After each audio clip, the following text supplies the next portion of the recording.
not trying to sound glib, but I think they are even more relevant in today's day. They say it used to take a village to raise a child, right? That village became a joint family. That joint family became a slightly extended family. Now that's become a nuclear. So that circle around us has become so small. Now next morning he gets up, he has to go to the breakfast table and sit on that same table with those three boys.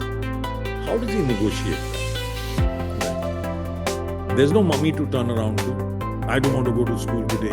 I will not do this. That's, you get up, you face life, you deal with it. Here I am, a middle-aged man, right? Who's not being able to exercise self-control.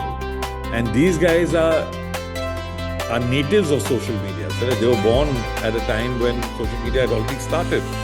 So imagine the power that it has over them. All 100 of them on the 1st of April 2027, a year later, 99 of them will say they won't leave the school for any other school in the country. Hello, this is Summiya Yasmeen, Managing Editor of EducationWorld. Are boarding schools still relevant? Answering this question and much more is my guest today, Saurav Sinha, the highly qualified Delhi University London School of Business, Principal of Mayo College, Ajmer, established 1875, one of India's greatest legacy all-boys boarding schools. A little bit about Saurav before we dive in.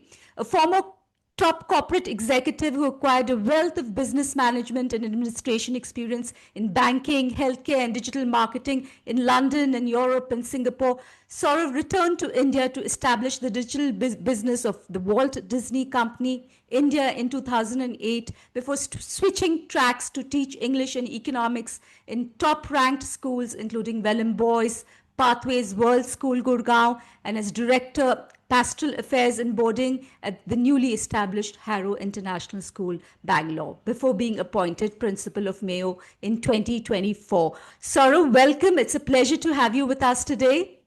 Thank you. Always a pleasure to talk to you. So, Saurav, taking it head on, what do you think? Are boarding schools still relevant in the age of AI, online, and hybrid learning? So I'm not trying to sound glib, but I think they are even more relevant in today's day and age. And I'll tell you why. I firmly believe that what's happening and what will happen if things go the way they are is that more and more, a lot of the pedagogical aspects of education are very easily transferable to AI. So for example, I mean, even if you have the most dedicated and talented teacher, doing a differentiated, absolute individualistic differentiated plan for each of the, let's say, 6 classes that they teach with 30 students each is impossible for them, right? 180 students every day, you can't do it. It's humanly impossible. But the AI can do it in about 5 seconds. And I've just come back actually from a course at Cambridge University where the future of education was being discussed. And of course, AI was one of the topics that came up again and again. And this is basically what they kept saying was that that teachers are going to be as important as they are. In fact, more important but what happens is we always look at an either or scenario. The role of education is going to be so much more. It's going to be character building. It's going to be curation of knowledge. It's going to be putting knowledge and skills in the context of the world that we live in. And all those things, I think boarding schools, in fact, have a upper hand over day school, just if for nothing else than just for the sheer amount of time that they get. So there are multiple influences on a student going to a day school. But pretty much the boarding school defines the growth years of those who go there. And which is why I was joking about it with someone, that's why boarding school boys are obsessed with their school even at the age of 50, and their wives are moaning about it till so right. I'm married to a boarding school product, so you're so right. Yeah, exactly. Yeah. So, moving to my next question, which I think is a very important question. I mean, parents of Gen Alpha are very different from their predecessors. You know, they're overprotective, want to Yeah. be very involved in their children's life. I mean, the new age parent think is that, you know, sending young children away from home to boarding schools is brutality, even abuse. Do you see a problem there? I mean, do you see as that as a single biggest threat to the future of boarding schools? Well, I mean, hopefully they don't think of it as abuse, but I see where you're coming from. Uh, it's a very important point you make, but Somaya, what I'd say is that boarding school isn't for everyone, right? And I completely agree with that. And when a lot of parents ask me, especially when even earlier when I was not a principal but working in a boarding school, they'd ask me, boarding school or day school, and I say, really, it's really not. I don't think because I work in a boarding school, I'm against day schools. And I think if you ask me, then frankly speaking, I would say there is no substitute for a child, which is better than the loving, complete attention of their parents, right? Parents. Having said that, in today's day and age, how many parents can actually give their complete, total attention? Mm. And by attention, I don't mean indulgence. By attention, I mean the responsibility of taking the time to explain, of saying no, and then explaining why no was said to them, right? What's happening in a lot of, particularly Gen Alpha or Beta or Theta, I don't know how many gens there are these days in any case. But what's happening now is that parents, A, don't have too much time for their children. That leads to a certain amount of, guilt because all parents love their children. It's not, and when they don't have time for them, I mean, it's because they're busy trying to make a better life for them by working, longer hours. Both parents are working, that the larger family system has kind of broken down. They say it used to take a village to raise a child, right? That village became a joint family. That joint family became a slightly extended True. family. Now that's become a nuclear. So that circle around us has become so small. When we were kids I mean, I remember going to my cousin's place in Jamshedpur, and pretty much the whole road was his home. And we'd go one home here, have dinner here, do this, do that. All that, now you don't even know your neighbor's name sometimes. So that ecosystem has gone, right? And I think, which is why, again, if you can take care of your children in the way they're required to, absolutely keep them at home. And, why should you be deprived, or why should they be deprived of yours? But I think always in society, there's been a section of people who see the value, and that continues to be so, right? I cannot defend all boarding schools because a lot of schools call themselves boarding schools, but are essentially schools which have a residential component as an additional revenue stream. Their schedules are made according to a day school. They're set up for a day school. There's not enough care taken in the resident for the 30, 40, 50 people who may be in the residences. Whereas purely, residential schools like ours and some of the other legacy schools, the entire ethos is geared around the student, and there is definite benefit there. We'll always be in a minority, which is why we're very few in number as well. And we're quite happy. So I don't see that as a threat. I also feel that there are, in this generation, a lot of parents also begin to feel that there is a certain amount of self-awareness that this generation has also. And they don't mind actually, saying that, what, I'm not being able to give the kind of attention. So maybe for a few years, it would be better to keep the kid in an environment which he can grow, he or she. I keep saying he. It's not because I'm gender biased. It's because I'm running a boys' school. So it's just subconsciously I say he. Yeah. And since you brought this up, Saurav, I mean, what do you think so a boarding school can do for a child which a day school cannot? See, we always talk about the more obvious aspects, right? Here's independent. These are all truisms, and they sound like cliches. But I've been giving this example quite a bit, so let me just share this with you. We talk about resilience, right? And it's very easy to say, for me, to say, "Oh, we build resilience," and then someone can know, "What do you mean resilience? How? Just because they have to sleep on tough?" No, it's not that. It's not about whether they sleep on a tough bed or an air-conditioned bed. It's something completely different. There's 100 nuances like this. I'll give you one example, right, which I've been giving quite often these days. Imagine a 11-year-old boy, right? He has a fight with his best friend over some petty matter like 11-year-olds do. Now, they're in a group of four. Let's say they're a set of four really close friends. The other friends take the side of the other boy. Now, next morning he gets up, he has to go to the breakfast table and sit on that same table with those three boys. How does he negotiate that? Right? There's no mummy to turn around to. I don't want to go to school today. I will not do this. I will.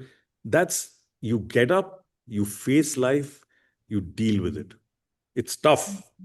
It's tough. Some would argue unfair, but there is a reason why when you go through that and you come through that, these are traits which are there within you then for the rest of your life because it's very organic growth, whether it's resilience, whether it's compromise, whether it's the skill of negotiations. These are all organically brought into you, and no school can. You can't teach it. You see, when I did my MBA, we had a negotiation and bargaining class. It was great. It was taught by one of the leading professors at that time. And I think he's a dean of a business school now somewhere. And he was great. But those are all superficial techniques, right? Those are techniques which are being taught. The instinct of, of when to back off, when to yield, when to push. These are all taught at a very young age without being taught. And that's what I really feel that boarding schools, and this is just one example, so there's so many examples, so many things I could give you, which build your personality. It's not a coincidence, right? That there is a certain uh, kind of quality that most boarding schools have. They may be very different as people, but there are certain traits which are quite common to them across the board. I don't know if you read, Saurav, about 2 years ago, there was this very interesting article in The Economist about how there's a parental backlash against boarding schools in Britain. It reported declining enrollments, etc. How do you assess the situation in India? Do you see a similar thing, or do you think boarding schools there's a revival? Well, I can't speak for all boarding schools. We have seen an upward trend in our admission numbers. So the ratio of seats that we have in the applications is higher today than it was 1 year ago or 3 years ago, and certainly during COVID, of course, when it had fallen down, and it's come back to higher than pre-COVID numbers as well. But that's us, and I'm sure there's some schools like that. As far as the analogy of or the comparison to the England situation, if I'm not mistaken, I think 2 years ago is when the UK government decided to put VAT on the boarding schools, Private schools. private schools, yeah, and most of the boarding schools obviously are private schools. In any case, they were extremely expensive. Now, you could argue that we're expensive, but there are many, many day schools in Delhi and Bombay which are in 4 acres and have a fee which is higher than ours. And we're a boarding school and we're in 200, close to 200 acres. So, I mean, like for like, we're not that expensive. Whereas UK schools were already exorbitant, right? I mean, by any stretch of the Yeah, yeah. imagination. And then you add another 17 and a half, I think is the VAT, 17.5%. That's huge. So I guess that's where this backlash was coming from. Backlash came. And I remember in fact, I'd gone for the International Boys School Coalition meet at Harrow at that time. And we were speaking to some of the English, and they said, the problem is that the supreme elite, it doesn't make a difference to. But there were a lot of people the aspiring people who somehow or the other were putting their kids to these schools. They are completely lost now because there's no way they can, so I guess that's where the backlash was coming from, and justifiably so. But I think that's more a circumstantial reaction than a very, I mean, a very deep one as such. Yeah. So obviously, boarding schools have evolved from cold baths, six of the best, etc. So, what, according to you, does the boarding school of the 21st century look like? It's a difficult one to really answer because it's growing all the time. What has really happened? So I went to a boarding school when I was in the 80s, right? And what in the Indian context, right? There was not that much of a difference between your house and a boarding school then. So, I mean, a lot of people may not remember or may not have been born at that time. But in the 80s, even if you had an air conditioner, you'd had like one AC maybe in your, I mean, I remember my parents' bedroom had an AC, so we used to line up on the carpet and two, three, we'd sleep on the carpet sometimes. But by and large, things were not that, till the economy opened up, and it's easy to forget how quickly we, kind of developed in that perspective. Yeah. Now the gap between the luxury at home and the facilities at school Facilities, yeah. jars a lot more, and I'm not a firm believer of that kids should be put through hardship just for the sake of it. At the same time, there's some economics involved as well, So at least at Mayo, what we try to do is now, like in food and everything, we're partnering with the best international companies that we can at Mayo, and we're trying to see what we can do. So we're every year we're kind of trying to look at one boarding house and doing the one or two. Or so in the next 2 or 3 years, we should have at least more updated boarding facilities. Um, but yes, I think more importantly, uh, the values of the boarding school also have to be the values have to be the same, but they have to be now expressed in a different manner, right? So I always say leadership is always a constant. You always want leadership, but the definition of leadership changes, right? A year ago, 100 years ago, being a leader meant, this sort of stereotypical brute force who would kind of push his way everywhere and, have at a beck and command, everybody would follow him. Whereas 100 years later, leadership, a good leader is one who, a servant leadership, as they call it, or just someone who's empathetic, who thinks of people other than himself, who will take others along, think about them. So that requires empathy more than it requires brute strength. It requires consideration and compassion more than it does force and strength and anger. So that there's a strength to compassion also, but it's a different kind of strength. So I think those are the changes which are really we have to deal with, and constantly see that while our values remain the same, the manifestations of that will change, and we have to keep adjusting. I think it's very difficult. I have no time for people who get into that, in Hindi, hamare zabane mein to, I mean, look, ये होता था. we Yeah. didn't care. We heard it from our parents. We didn't give a toss about it, right? And neither does this generation, even less so. I think it's important for us to try and appreciate the unique challenges that they go through rather than kind of, labeling them as these. I tell everybody, I said, the only reason you weren't on social media when you were in school was because it wasn't invented then, right?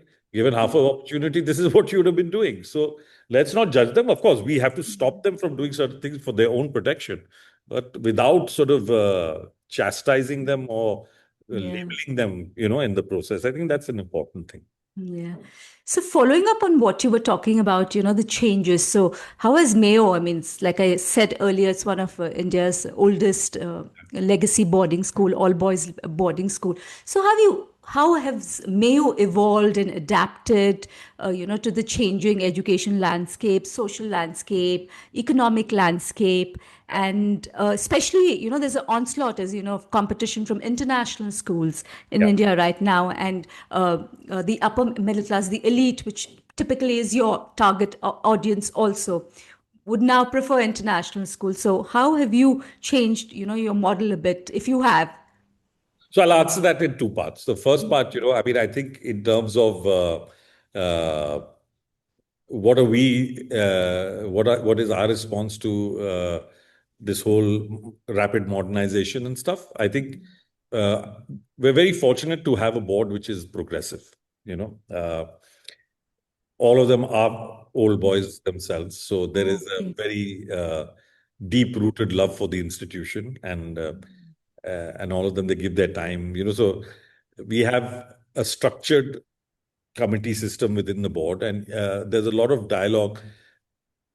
And they're also very clear, and this is what was explained to me when I was joining also, that it's very clear. We want to be modern, we want to be relevant, but without compromising those very values that have made us not just survive, but thrive for 150 years.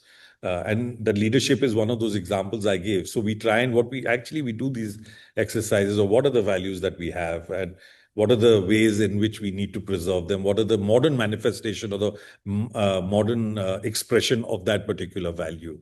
So a lot of emphasis is given right from top to that, and that empowers us in school also to be able to experiment. And sometimes we get things right, sometimes we get them wrong. But it's like any change process. It'll take a few iterations. So and we, if you don't have the backing of the board, then you're always looking over your shoulder. So we keep trying, and most of the times I'd like to think we succeed. When we don't, we try again and we move on. The second part of your question, and sorry, what was the second part which you asked me Second part was, about the there's this competition? onslaught of, Yeah. especially on international schools, which seem Yes. to be, So the number one preferred. yeah. Well, you know what? I'll tell you frankly. Firstly, Mayo College doesn't compete with anybody, and Okay. nobody competes with Mayo College either. And that's by God's grace. I don't want to sound pompous. All I mean is that we have 800 students, and I think as long as we're getting 3 or 4 thousand applications for those 800 students, we're fine, right? The rest of the 1.4 billion can go to the international schools for all we care. But what I will say is that we've doubled down, right? Let the international schools uh, cater to the gutka kings and the kaju badam exporters, with fancy names from queen this to king that. I know the formula. I've worked for such schools as well. Uh, at Mayo, we've decided to double down.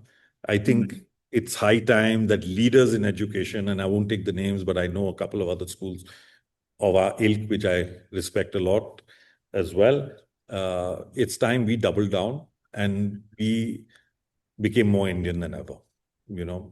I want to create, this is my personal wish, I want to create people who will put India at a position where we hire people from the West rather than train our boys to be the best, win the best employee award for people in the US and the UK, as they've been doing for the last 30, 35, 40 years. Because as you've seen, all it takes is one person with a bit of a whim, and suddenly they become unwanted aliens or immigrants or whatever the word going around is. It's high time we used our intelligence for our own.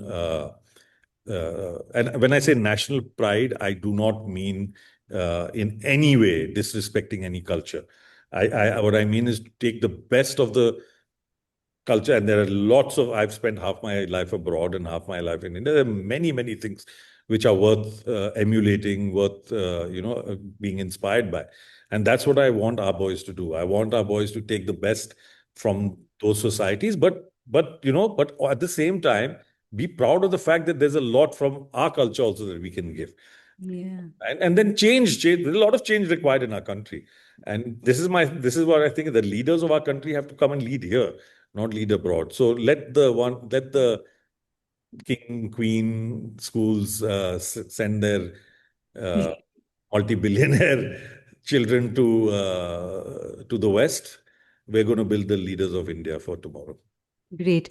Coming to another big crisis, of our age, Saurav, is the digital and social media addiction of children, which is, posing a big threat to their mental well-being. What is your stand on, for example, banning smartphones, and especially boarding schools is like Yes. a closed environment. It's like home children are there 24/7.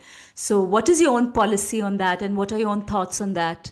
On So banning we social media, smartphones, etc. so we banned smartphones Oh, last year. In any case, this was pretty much not allowed, but like, officially we've just banned students having smartphones. But it's a very important question you ask, and there are many layers to it. Eventually, more than any ban, it has to be awareness and training and education. But that's a very difficult task. I mean, I've recently, 2 weeks ago, in fact, gone off Instagram, and I physically went and I deleted it, because I was doom scrolling. I was late at night just going. And I found myself doing that. And then I thought, look, here I am, a middle-aged man, right? Who's not being able to self exercise self-control. And these guys are natives of social media. So they were born at a time when social media had already started. So Yeah. imagine the power that it has over them, Oh, right? And I think, which is why, I mean, I keep saying that we can't hold them responsible. It's perfectly natural for them to want to, but that's where you see, that's where parental responsibility and in our case, the responsibility of the school really is so important. We struggle because, we managed to stop them here, but the moment they go home, they're given the phones again. And that's the biggest challenge. I understand that, for parents also, it's a challenge, but somewhere along the way, I think parents just forgot how to say no to children, and now it's been so long that they dare not say no to them. So that is a challenge. But I really feel that, now we're just beginning to scratch the surface because, as you know, 2007, 8 is when social media really started picking up. Smartphone came yeah. in 2008. And people were just, we were also enthralled by it, even our generation and people younger than us, that we are, wow, wow. And then, it's taken about 15, 17 years for people to even realize, hang on, there's something going on. Could there be a correlation?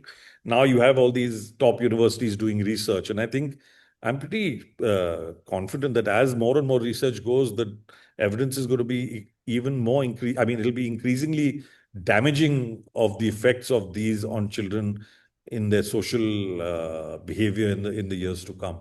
But I just, I hope that eventually we find some way to it. There's no easy answer to this, and banning isn't the solution, but Mm. we can defer the problem a little bit, maybe by doing that. Yeah. Following up on that question, Saurav, there's a mental health crisis also among teenagers globally. What do you think? Does putting them in a boarding school make that better or worse? Uh, I don't think there's one answer for that, because each situation is different, right? It depends. I think what boarding schools do. So let me speak the context of what we were talking about earlier, right? About this whole AI and machine Yeah, yeah. and education being outsourced to machines and all. So if you see, the COVID thing was 2021, 22, right? So it's been about 4 years. But even now, you see the ramifications of those 2 years on so many children, right? They had access to everybody Mm. through digital and everything. What was missing? What was missing was that physical presence, camaraderie, that bonding, sense of belonging, uh, going through ups and downs on a daily basis together. So I think those issues, I think a boarding school gets to deal with in a better way because the bonds are stronger. Particularly now, so because, I mean, if you look at a lot of kids in the metros, they go to a school, usually they'll go to a school till about 3. Yeah. They're spending so much time in the car. Then it's off to piano lesson where you meet another group of people, right? Then from Yeah. there, it's off to math lesson or math tuition. There, it's another group of people. From there, you're going to your tennis coach. There, you meet another 3 or 4 different people. So it's just everything is, there are different silos for different parts of your life. Whereas in a boarding school, pretty much it's the whole thing. Everything you do is here. There are downsides of it also, but I think that at least addresses that aspect of of social engagement. And I've seen, see, there are different kinds of people. There are some people who are introverted, and some parents always say, "Oh, our kid is so introverted." I say, let him be. It's perfectly fine to be introverted, but even they gradually they find the comfort zone that they require. They don't require that 30 friends who are being loud all the time. They require those two or three. They find that. Those who require a bigger crowd get that. There's every kind of thing is available. So to that extent, I think it helps. Of course, there are many situations in which being at home helps a lot, but unfortunately, more and more you find that because they're smaller homes, and if marriages are going through trouble, then the kid is witnessing a lot of strife in the house. And I don't think those are not great atmosphere that's not a great atmosphere for the child to grow up in. And I think the boarding school kind of does insulate them from that as well at times. Yeah. So how do you, I mean, obviously you see the future of boarding schools in India is great from the conversation. Well, I We've mean, been having. I don't know. I can't say the future of boardings because again, I can say that schools like ours, Mayo College is hopefully going to do as well in the next Right. 150 years as it did in the last 150, and that's because uh, we always look at everything we do is from the lens of whether it's good for the student or not. That's been the primary objective. We've never been about making money. We've never been about promoting ourselves or getting maximum number of admissions or anything. I think if you do the basics right, everything else will take care of itself. So we don't advertise, we don't market, and unlike a lot of the schools you mentioned, the international schools and stuff, yet they are still struggling to make their quotas for a year, and by God's grace, we're struggling to say no to people. So we must be doing something right, and I think we will continue to try to. But I feel that boarding schools were around thousands of years ago. They were just called gurukuls in India at that time, right? And they continue to exist, and they will exist. There's always there will always be a smaller number of boarding schools, much smaller than day schools. But at the same time, there is something to be said about leadership and boarding schools, because the gurukuls, who went to the gurukuls? It was the people who were going to rule the land eventually, who went to gurukuls as well, and they were sent away from home for that specific reason, because to be able to grow up in a particular environment with certain values, and those are the subtle advantages of boarding school which people often miss, but they do remain, and I think it, as long as we can manage to deliver on that, I don't think we have anything to worry about. I know you've said a lot about boarding schools and the kind of education and resilience, etc. They build in children. But what's the one thing sort of you wish the public understood about boarding schools that they almost never do? Well, I think what I wish people understood about boarding schools is that, okay, I'll say the one line I tell parents all the time, that if you ask, if 100 boys join on the 1st of April, 2026, if you ask 100 of them on the 10th of April, would you want to stay in boarding school? Perhaps 90 of them will say, no, they don't want to stay on, right? And if you ask all 100 of them on the 1st of April 2027, a year later, 99 of them will say they won't leave the school for any other school in the country. And to build on that, that's because anything that is worth doing is always a little difficult at the beginning, whether it's learning a new sport, whether it's learning how to swim, whether it's just growing, like they call growing pains. As your height increases, it hurts you, whether it's growing a muscle, in the gym. Anything that is worth doing is a little painful in the beginning. I mean, I tell my kids when they join, I always tell them, I said that, look, I mean, my parents live abroad. Even now, when I leave them, I feel homesick for a couple of days. And that's perfectly normal. I mean, it's good that you feel homesick because it means you have a good, healthy relationship with your parents. But you need to get over that. And that's when you will. So anything good always takes a bit from you as well. And I wish parents would understand that it's not all doom and gloom, and it's not all brilliant. It's like life. There's a bit of both in it, and it's a quid pro quo. You win some, you lose some. Great. Thank you, Saurav. I think we've had a great wide-ranging discussion. And I mean, many of the things you've said, I think they add a lot of value. At least they give food for thought for parents to think when they weigh up the pros and cons of, sending their children to boarding schools. And I think more importantly, there are a lot of messages and important insights for educators, all educators, not just, those in boarding schools. I think there's a lot to take from this conversation. Thank you so much Thank for you for joining having me. us today. Thank you Thank very you. much.